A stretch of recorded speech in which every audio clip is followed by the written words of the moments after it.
So an ideal person to work with Arms Wide Adoption Services would be someone who is empathetic.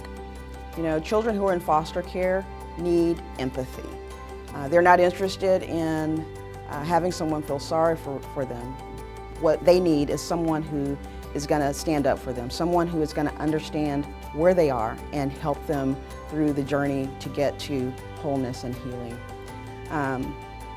I think another important characteristic of someone who I would consider ideal as working with Arms Wide is someone who is flexible. You know, children's needs change over time.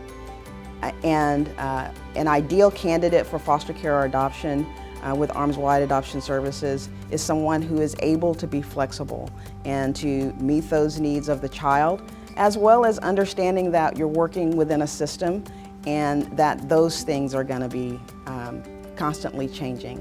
I always say the one thing that we can count on is that things are going to change, and then they're going to change again. And so being flexible is critical to being successful as a foster care or adoptive parent.